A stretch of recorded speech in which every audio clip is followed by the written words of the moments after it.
over. I started in PBS in Maryville, Indiana. So here I am, 19 years old, and I just kept pushing. I kept saying, you guys should put people on TV that are in college. I can't believe they put me on TV. But they had auditions, and I beat out a bunch of seniors, and it was this big, exciting thing, and I was horrible. I look at the tapes now, and I was just horrendous. I cannot believe I was on television. Luckily, PBS has about 6 viewers, so that was good. Got my kinks out. Then I went to radio, like I said. I worked at a classic rock station in Grand Rapids, Michigan, called WLAV. And here I was, sounding like Minnie Mouse. Again, a very fresh 21 years old, and these gruff, classic rock dudes have been around forever. And here I come, and they're like, what? They were just trying to do something different. Luckily, I got another job, because I don't think I would have been there that long. But again, if you guys can do anything that gets you on the air, if you're an intern for a minute, even if you're not on the air, just to get that experience, because going in to get that PBS job, I had an internship when I was 18. I had something that other people didn't. I had a tape.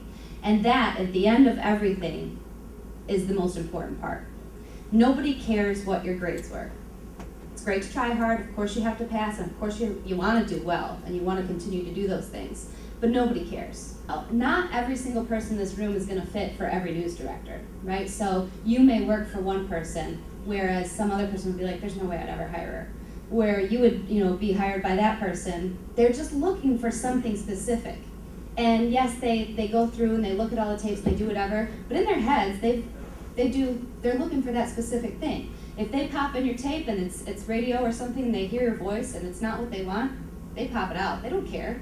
They don't look at your paper resume. They could care less where you went, what you did. If they don't like that voice or the face or the being or the energy that you give off, they don't like it. The internships, don't cry, and the third thing is just you have to be out there.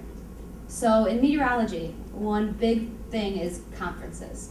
Going to conferences, keeping your face fresh with people. I met in 2001, I met a guy called Rick DeMaio. I didn't remember meeting him. He used to work at Fox in Chicago here. He remembered meeting me. So I'm in Grand Rapids, and I've turned away the Weather Channel. Like, that's crazy. Why would I have done that? And I'm sitting here and anchoring news, and this wasn't how my contract wasn't supposed to work out that way. And it's not like I wasn't happy, but I wasn't doing weather. And I get this call, and it's Rick DeMaio, and I had to look him up. I'm Googling him while I'm talking to him, and I'm like, oh, Fox Chicago, huh? Wow. Oh, I got so excited, and he remembered me from this conference and said, hey, I need you to keep it quiet, but we're letting go of our morning weather person, and I know you're the person for the job.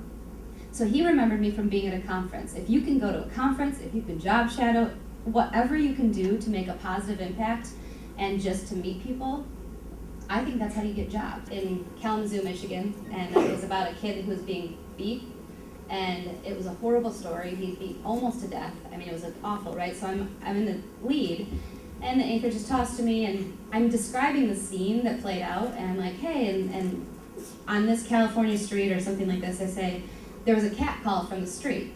The guy who ran past me couldn't have timed it better, because he just starts, ah! And I'm thinking someone's just screaming. I'm like, well, that's appropriate. So I just keep going, and I'm like, and brawl broke out, blah, blah, blah. If you pause the video, it is a man standing on my hand that is naked except for a sombrero and tennis shoes. He runs past me, and I just keep, you can see I'm staring, but I keep talking. I'm like, and all I always think is butt, that's a butt. You know what I'm saying? Because it was just very white against the dark, and I'm like, oh, cars are honking. So that was an embarrassing one. I did really well, because I think I was in shock. So that worked out. And then I've had ones where my clicker, because when I do weather, it's all ad-libbed. I don't have a script, so I'm just talking, right? And I have a clicker, and I'm telling my story, and I get into it. Sometimes I'm moving, and my hands are going, and this clicker had a cord. And so the cord got stuck under my foot and dropped, and then I had to do one of these deals. I was like, slowly, and wind got it. So that was embarrassing. Thank you so much. It's been a good group. Good luck with your studies.